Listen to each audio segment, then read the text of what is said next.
Hi, everyone. Welcome to Crisis Marketing, our webinar.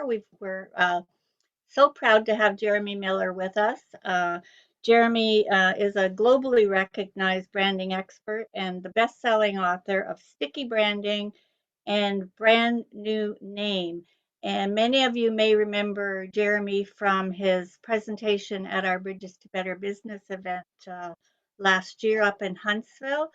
And he was such a hit that we knew we just had to have him come back and share some more of his wisdom with us. Jeremy can tell you in vivid detail what every recession, starting with the 1989 market crash, was like.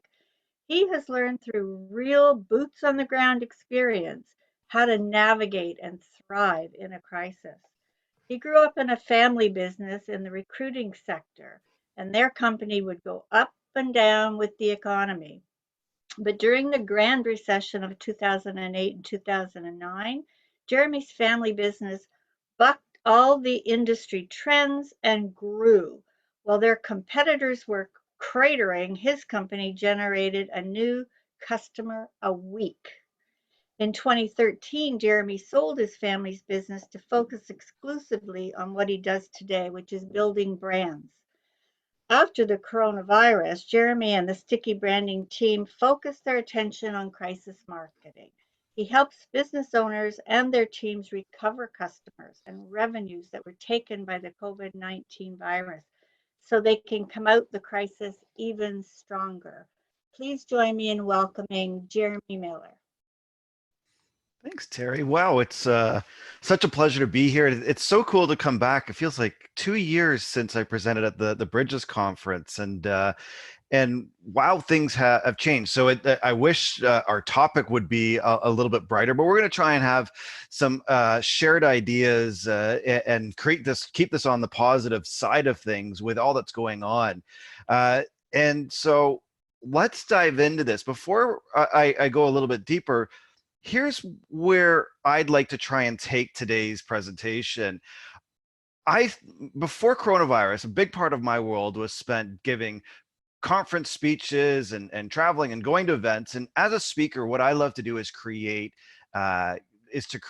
engagement, games, conversations, all that type of stuff. But the problem with a webinar is it feels like I'm talking to it through television. I'm speaking to a camera, you're consuming, and there's this distance between us. So what I want to try and do today is experiment with using this platform as best that we can to have a multi-streamed form of conversation. So we're going to have a Q&A at the end. As I put things out there, what are your questions? Post your questions in the Q&A. We'll go through this near the end. As we're going to do the presentation, there's 5 polls that my colleague Sarah is going to share. So put your votes in. Let's get some action and engagement going on that way. But we've also got the chat. So if you haven't already, introduce yourself, introduce your brand, even introduce where you're from.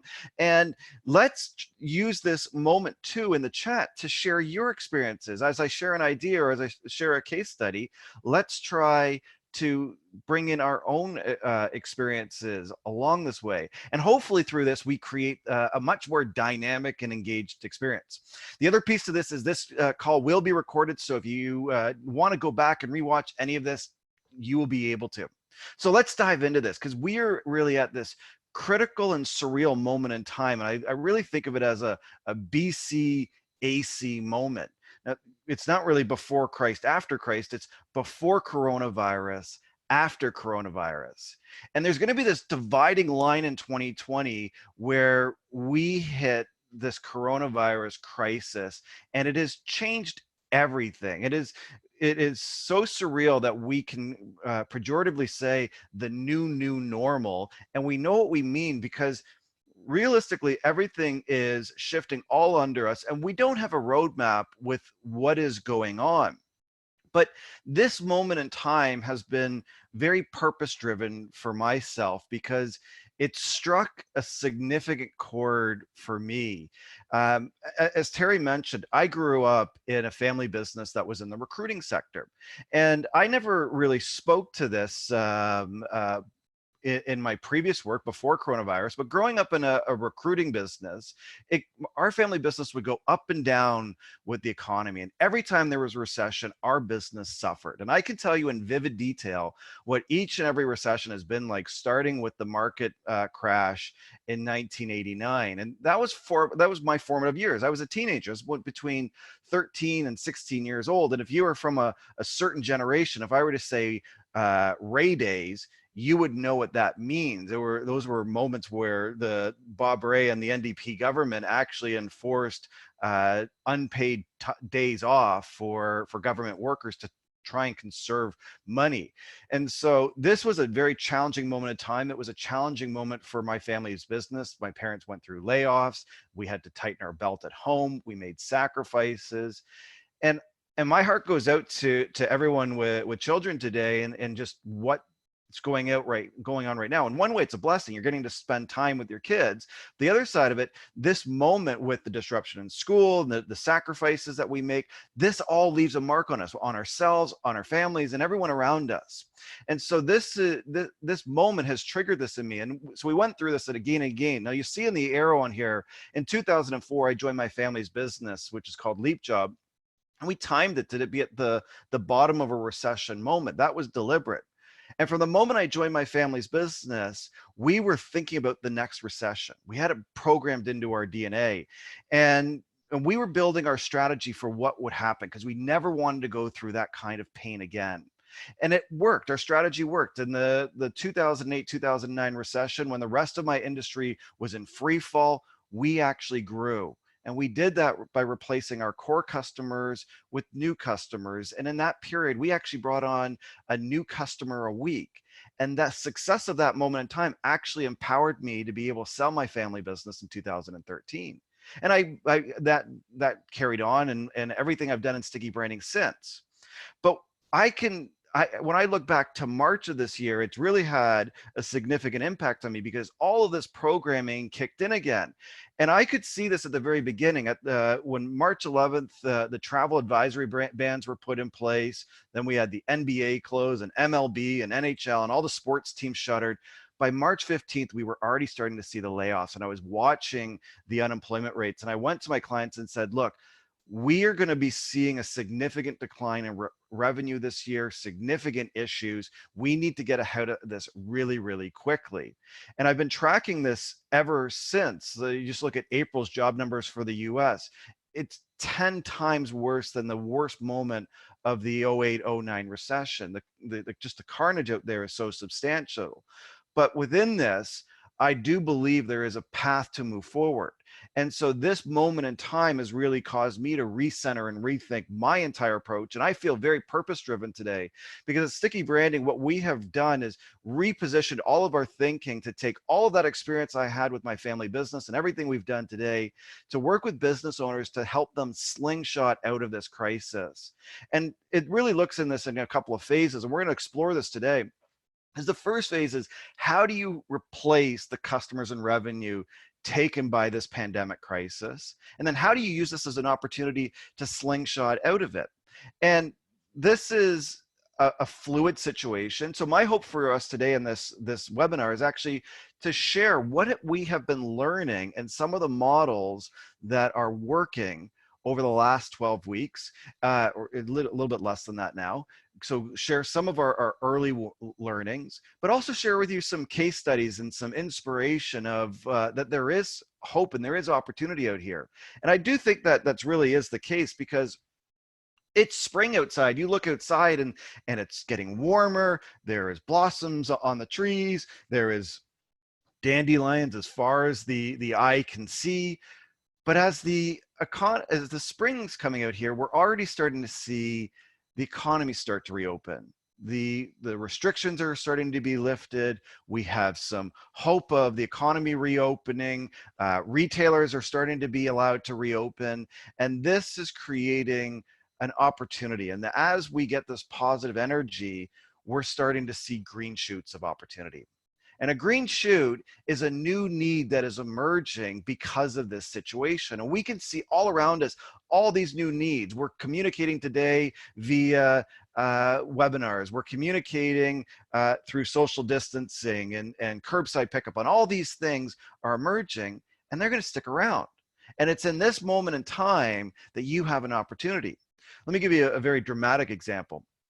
In the 2002-2003 SARS pandemic in China, that was the moment that what created the rise of the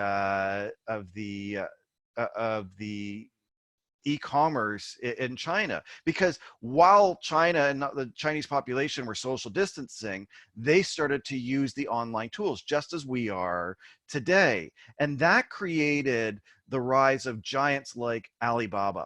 And in this, there is this same set of issues that are emerging today where people are starting to rise up. We're starting to see new opportunities through e-commerce, curbside pickup, social distancing, using Zoom communication, all of that. But that's the obvious stuff.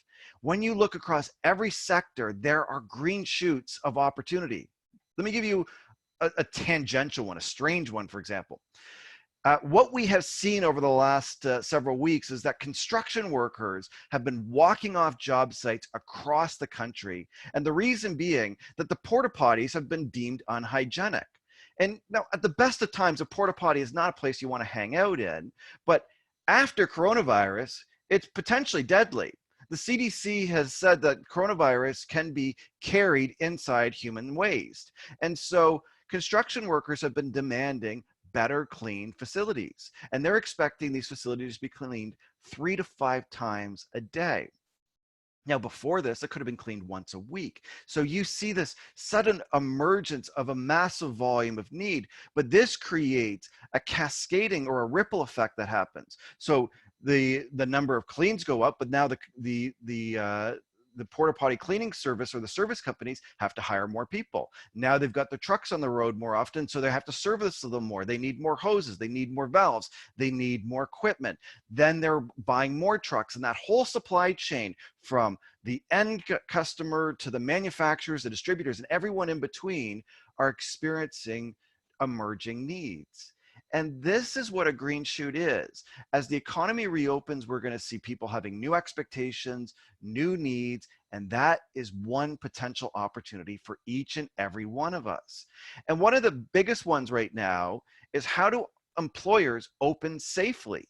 We have an issue right now where, how do we open up in a post-coronavirus world? We've been locked down and shuttered for the last several weeks, but now we are facing a moment where we have to find new skills. So you hear about Walmart putting in plexiglass between their workers and doing other types of things to do this. But there's cleaning needs, there's HR needs, there is mental health needs. The ripple effects are massive of this. So if you can be creative, you can see new opportunities.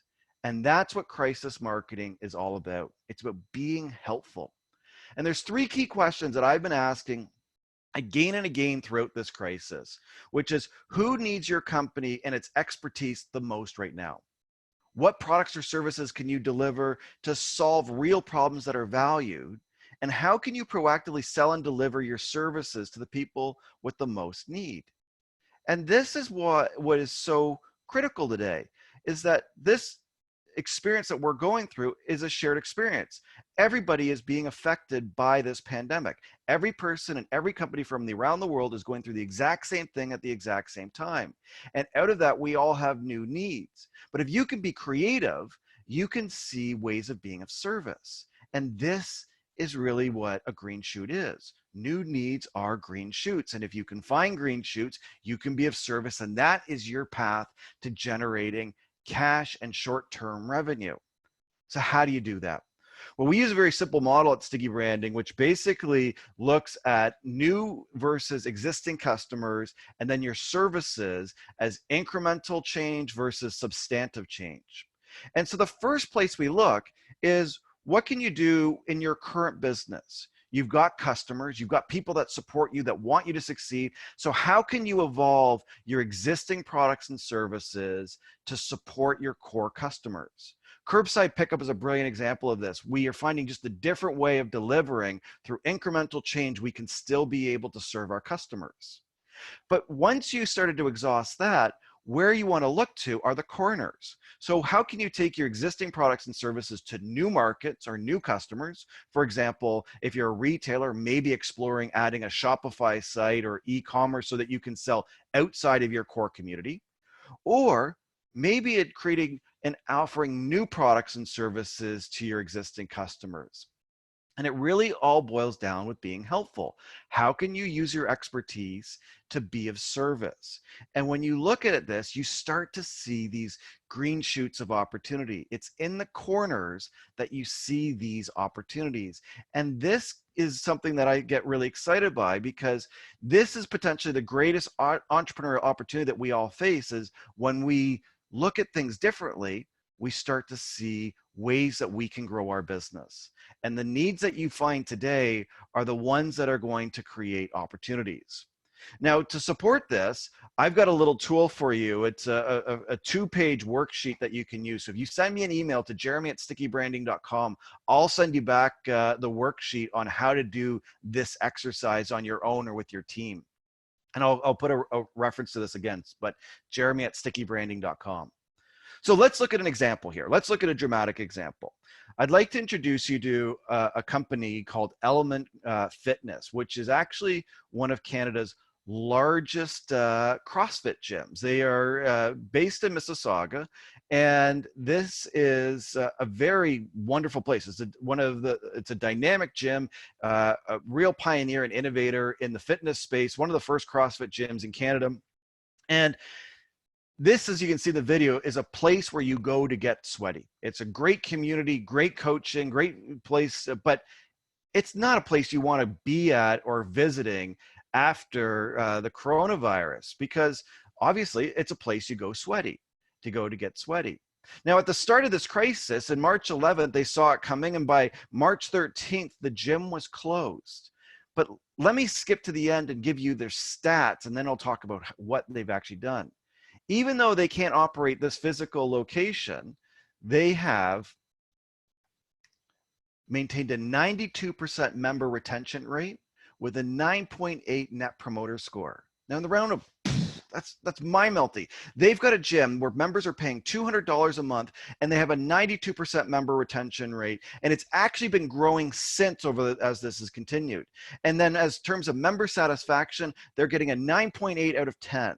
These are remarkable numbers. And I went to Alex Sabiri, who is the founder. I said, how did you do this? And he said, well, we moved very, very fast, and we went with the expectation that this is forever. And so right at the very start of this crisis, Alex posed to his team two thoughts. The first thing he asked is, how do we recreate the class experience virtually? So how do we take our core services to a new, or take our core services to the existing market, but we evolve them. So doing a substantive change. But then to frame that, he made a very profound statement. He said, Element is not in the equipment rental business. We're in the coaching and community business. And this was really intriguing for me. So I asked him, why do you say that? He said, well, most gyms consider themselves to be a rental business. You buy a membership, you go to a space, you use the equipment, you leave. Well, that value proposition is basically useless in a lockdown. But he said, what we do better than anyone is coaching and community. And what we wanted to try and recreate was the community and coaching experience so we could deliver value to our members. And that has been so profound. So like many gyms, they put all their programming online, they did video, they did the free delivery, but that's not what caused their success. They started to innovate. The first thing they offered was a home coach, which was every member was assigned a coach who would text or follow up with them every week or every day actually, and just tailor the workouts through them, create accountability, create connection. They also offered Zoom classes so that you could time in specific times during the day. And as they were doing this, they were constantly talking and surveying to their members. And so when they started, they assumed that people just wanted a short workout that they could get home, or they could do at home, get sweaty, and move on with their day. But it turns out that people were looking for an escape for their lives. We're all stuck at our home. We're looking for a break. So they were asking for longer workouts and longer experiences. So they extended their workouts to hour-long classes. And then at night, they created basically television or community programming. 7 days a week at 7:30 p.m., they have an activity. It could be a dance class, wine tastings, game nights, and tons of members are participating. And this has created an opportunity that is really engaging their community, and the numbers speak for themselves. So at a moment in time where the fitness industry is in decline, Element is rising up by looking at better ways to serve the needs of their members. And that's, I think, one of the key opportunities here. So as we're going through this, I'm just going to pose a question you can have in the chat. What do you see as the green shoots in your community? How can you innovate in the corners? Are you seeing any examples in your community of people are doing things well? Or more importantly, are you doing anything? Share your experiences in the community. Share your experiences in the chat. So let's add that other element here. Now, let me pose forward on this. I want to put in a bit of a sobering moment into this conversation, because the reality is there is an immense disparity caused by this pandemic and the lockdowns that have happened. And there are very clear winners and losers, but also a lot of complexity here. And the thing that is so different of this crisis compared to previous crises is it's not an economic or financial crisis, it's a health crisis. And as a result, we are facing two significant issues: a business issue and a psychological issue. Let's deal with the psychological issue first. The first thing to recognize is that we are scared. It's like we've been taken down Maslow's hierarchy of needs and just smushed right down this triangle. And for the first time, we are facing safety issues: safety for our personal security, our employment, our health, our property. All of this has been put into jeopardy. And as a result, it's causing not only fear and anxiety in ourselves, but also within our customers. And the psychological element is an important dynamic inside of what we're facing today. And then layer onto this, we have a business issue. And the strategy models here are really important because it's a spectrum. We have companies that are leading to bleeding. Now, if you're in the personal protective equipment space, say you're selling hand sanitizer or safety masks, you've hit the lottery. If you are in grocery, again, this has been deemed an essential service, and people are coming to you in droves. But at the other side of it, there is the bleeding side. We have a client that's a large provider in the restaurant industry. And my heart goes out to everyone in that space, because it is substantial, the damage. And if you can't transition to takeout or other options, you could be in the realm of bleeding. And so what is the strategies that we have here are really important. And so one of the things I want to just put on the table is, realistically, as business owners, we face one of three choices. We can exit, we can hibernate, or we can innovate. For the first time ever, I've started to say that exiting or taking your chips off the table is a reasonable option in this pandemic. I probably would never have said this before coronavirus, but today, if you are bleeding, if you are in a state where the opportunities are dire and the recovery is long, don't be a martyr. Don't try to ride this out. Maybe the best option is simply to take your chips off the table and come back under better circumstances. The second option is hibernate. I actually think this is the worst option. Trying to wait it out and hope for things to get better is not a great path forward. So how can you, it's an option, but I think it's the worst option. So where I want to spend our time today is really on this innovation quadrant. And whether you are hibernating or exiting, innovation is the key to it. How do you think differently? How do you approach this thing smart and dynamically in a fluid situation? And what we're looking at Sticky Branding is really two strategy horizons that guide our thinking today. The first is phase one, which is the immediate needs. How do we recover the customers and revenue taken by COVID-19? And this came out of my experiences in my family business, is that the key to success in a recession is that you're seeing declines in revenue. So how can you get creative finding new markets and new spaces to shore up cash flow so you can fight another day? Now, if you're bleeding, this might be printing t-shirts saying, "I survived COVID-19," just as a way to pay for rent. But reality is we're probably somewhere in the middle from slipping to stable. So how do you get more innovative about serving your customers? And then once you get into a stability place, the next question is, how do you slingshot out of this crisis? How do you use this momentum, these new shifts, to create a new opportunity? And so wherever you sit in this spectrum, the question really comes down to, how do you do that? And what I have discovered over the last several weeks is that the key to climbing this ladder is mindset.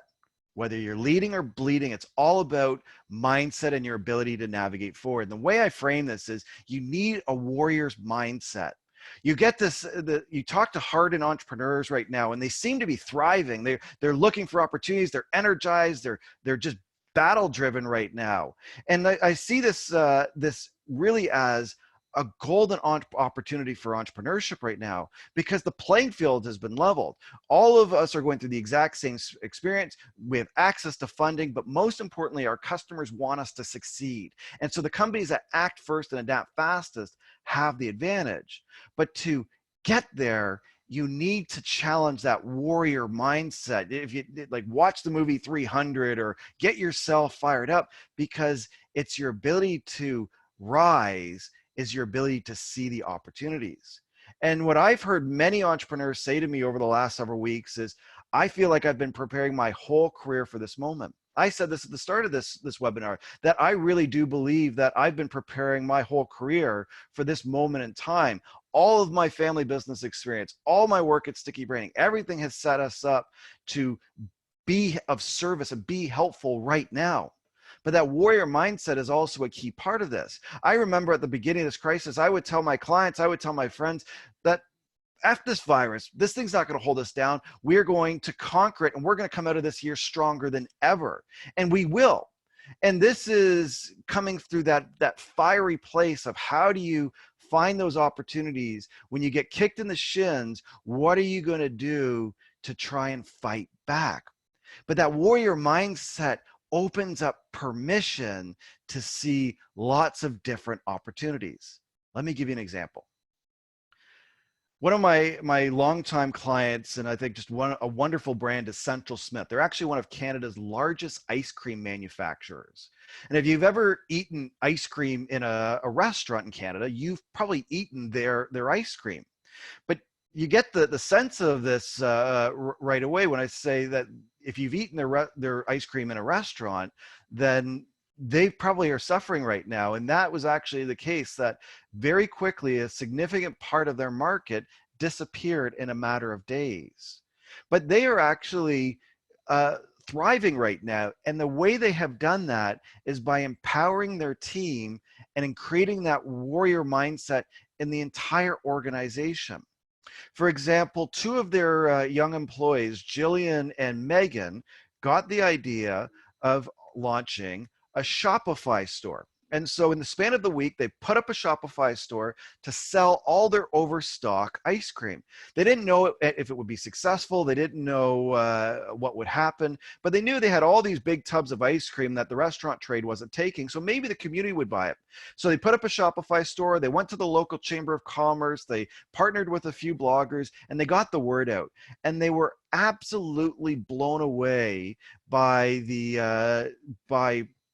just the support that they received. And this is, I think, a key comment here, is that your customers want you to succeed. They want you to thrive. And that's exactly what's been going on at Central Smith. When they put up their little Shopify site, they weren't expecting much. But in the first week, sales actually beat the store's retail sales for a month. And that number has continued to increase week after week after week. They've also been innovating on this. So every week they try to offer something new. For example, they put on hand-packed tubs. And they first thought they'd only sell, say, 200 hand-packed tubs. And they sold 1,700 in the first day, which meant they could hire another person to support this. And they've also seen as their retail side of their business has fallen, or as the restaurant side has fallen, the retail side has boomed, and that demand has increased by 5 times. And that goes to work that they have been investing in for several years. And so they have created this culture that is really taking moments and trying to rise up. If they turtled or hibernated, they would not be in a very good position today. But because they have empowered their team, they're looking to the corners and they're finding opportunities. And I had a chat with Brett Stevenson, who is the COO at Central Smith, and he said, we have transitioned from an and/or culture to an and culture. And what he meant by that is people used to think of themselves as having a job. This is my job, that's your job, I do this in my job description, don't ask me to do the other things. And there was those lines. But after coronavirus, they have transitioned to what he calls an and culture. This is my job, and if you ask me to do something else, I'll do that too. Or they will just look for an opportunity, just like Jillian and Megan. They look for an opportunity, they try it. Sometimes it works, sometimes it does. But the more they try, the more opportunities they are finding to get out there. And so this is where mindset's so important. You will find opportunities when your mindset is programmed and tuned to find that. And I truly believe the key to this whole moment in time is that the world needs you and your company more than ever. That we have so much need right now. Our customers have need, from financial need to being stuck at home to looking for joy. Like, just think of the power that a comedian or an entertainer has today. Just to you think of the saints that are creating these Instagram live stories to entertain people's children at home. Like, this is such new, interesting markets. And when you're creative, you'll see that the world needs you. But the key to this is to be very helpful and to move fast. There's this risk that we face right now that you can be perceived as opportunistic or icky if you sell your services. But if you are perceived as helpful, if you are trying to serve need, then you'll never be felt that way. You'll never be perceived as icky. But you got to keep moving. You got to keep moving fast. Now, I like to say that in a crisis, strategy is everything. This is a play on the idea that in a crisis, timing is everything, but it's that thinking that's required. You can't just do everything. How can you focus your resources to be hyper relevant and hyper helpful right now? And if you do that, the world will support you. Your customers will support you. They want you to succeed. Winston Churchill said it best: never waste a good crisis. So let me ask you, what do you want your business to look like at the end of this crisis? You have this opportunity right now. I know it's hard. I know it's terrible what's going on right now, but how are you going to rise up? So let's do this. I'm going to let's open the floor up for some Q&A. I'm actually going to, let me put the video on, and I will introduce my colleague, Sarah. And let's see if we have any questions. Sarah, do you want to pop on your video? And hello. So we have a few questions. okay. The first one is from Aaron. Okay. He's asking, as provinces begin to open again, what can I do to stand out amongst the "we're open" email blasts and COVID protection instructions everyone will be sending? What can I do to stand apart? Excellent question, Aaron.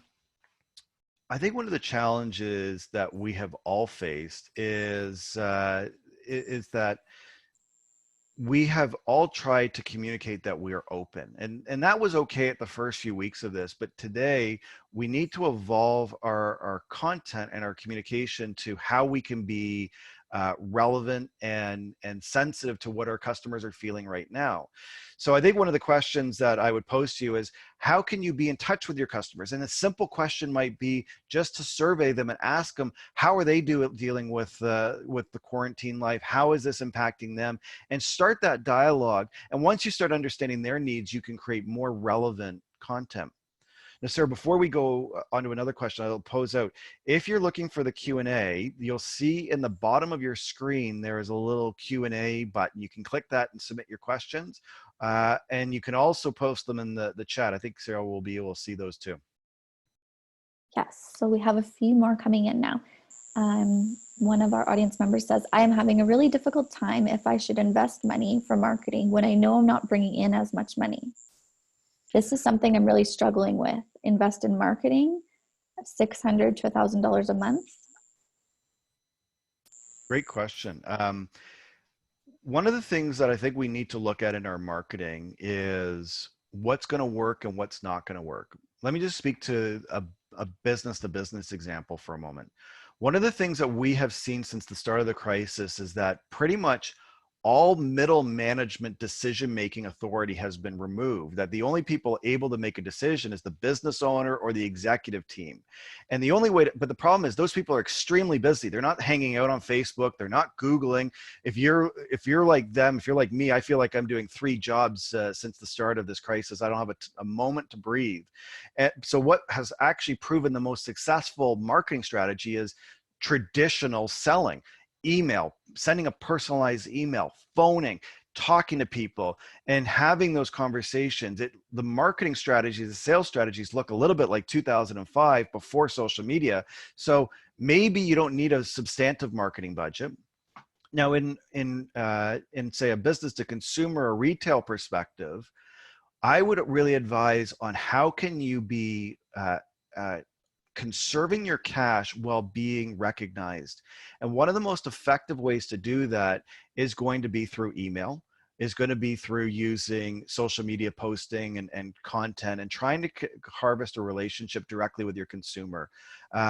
Print advertising, those types of things are probably on the low end of the things. So think first and foremost about conversation versus promotion, and that'll get you a leg up on that. Okay, we have another question from Patty. She says, we're in the wine and beer tour business. Do you think people will want to escape and go on these or be hesitant? I think people are looking for escape. If I can tell you that the psychological toll of being stuck in my house right now is driving me bonkers. But the issue that we face in hospitality right now in tourism is how do you mitigate the risk? If you think of these activities, entertainment is, if someone is in a state of fear, they don't necessarily invest in entertainment.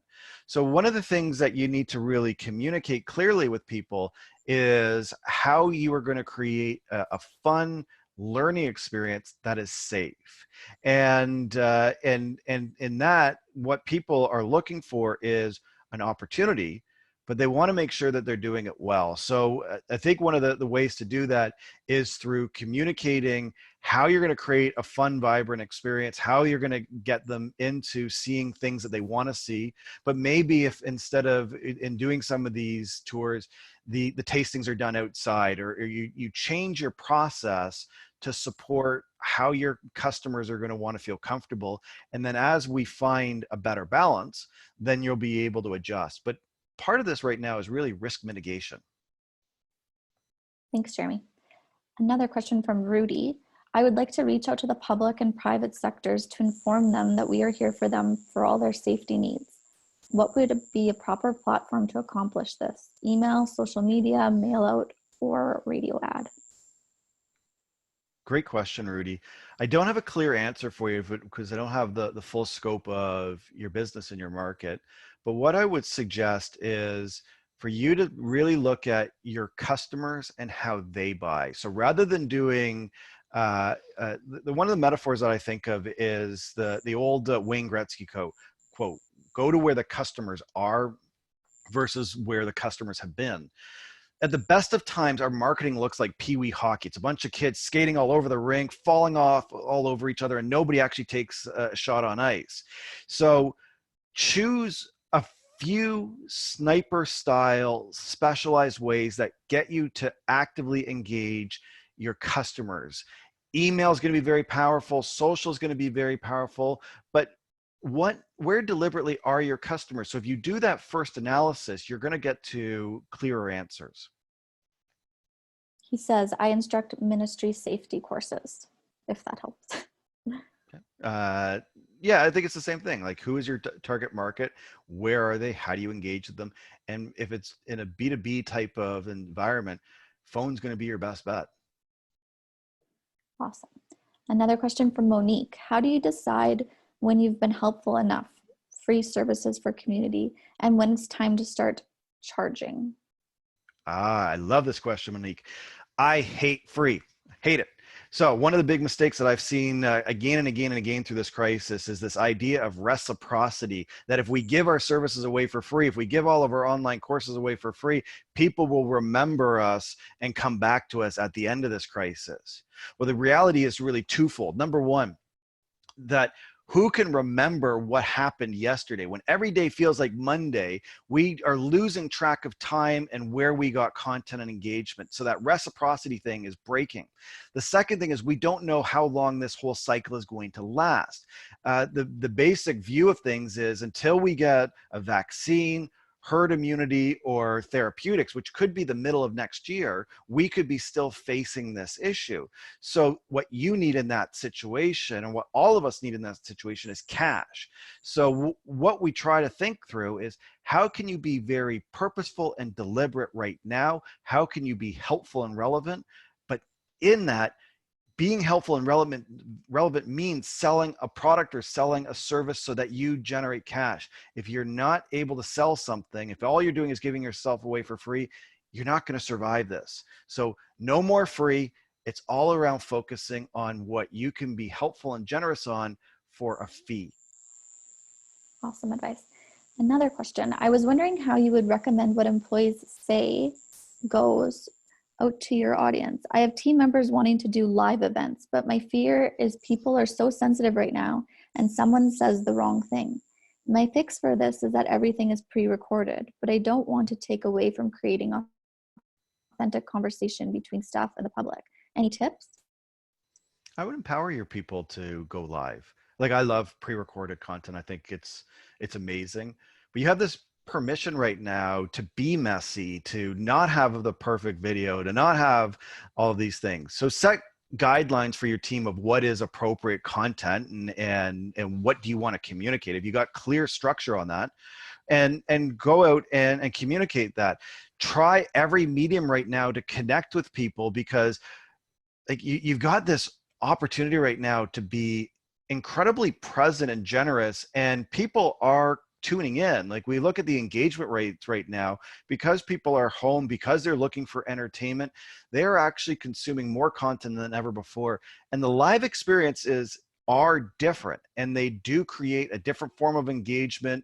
And so try it out. Like, what do you have to lose? Like, I think the fear of backlash is far worse than not doing it. Like, just try it and deal with any issues as they emerge. I think that's all for our questions right now. Wonderful. Let me flip on to We have one more, sorry. One more just popped up from Chris. I am a recreation programmer for the town. We have been putting up videos on our website thinking that it's good to drive them to our website. The videos are free and there are health and wellness videos and activities for adults and children. We think it's a service and it will keep them invested in our facility and department. Do you think we are on the right track? Yeah, I think so. If you look at the Element Fitness example I gave before at the top of this, is so Element's giving their programs and videos away for free, but where they are charging and where the membership fees are is in the home coach, in the tailored programming, the community activities, all of the other stuff out there. So what I would be looking at is, you've got this great content, but then how do you layer on additional hooks, whether it's a membership fee, whether there is accountability, that you've got lots and lots of opportunities. So again, it's looking at the ways to extend this and build relationships. Even if it's going to be a free community-driven service, what you want to make sure is that it is perceived as valuable and engaged and used. And so I think that whatever you decide, especially in the charitable sector, is choose the impact you want and the measures that you're going to have, and then hold yourself accountable to that. That's going to be your measuring stick. Great. Thanks, Jeremy. Awesome. Thank you. Let me do a final thought, and thanks for all the great questions. If anyone has more questions, I'll put up my contact info that you can handle, that you can do that. So Let me wrap things up with a few final thoughts. My dad was one of my great mentors, and working with him in family business was amazing. He had all these beautiful quotes. And one of the ones he always said was, "Nothing relieves pressure like sales." And I think this is really so true, especially right now, that the pressure and anxiety that we face is that we've been forced into a state of change. If you think what causes stress, it's really two things. It's loss of control or loss of predictability. And when that affects your revenue, that creates immense stress and pressure for a business owner and their team.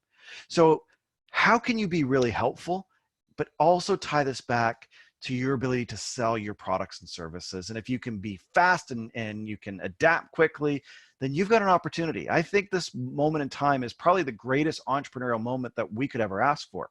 So if you want to get a copy of the worksheet, just send me an email at jeremy@stickybranding.com.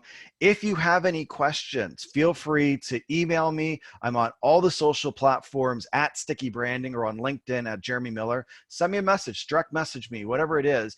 I'm happy to help. I'm happy to participate. We really do believe that this is a moment in our time where we feel very purpose-driven to help entrepreneurs navigate this crisis. And if we can be of service and you want to learn more about what we do, again, feel free to reach out and we can book a time to chat. So thank you so much for participating today. Let me hand this back to you, Terry, and you can do a final thought and any community announcements.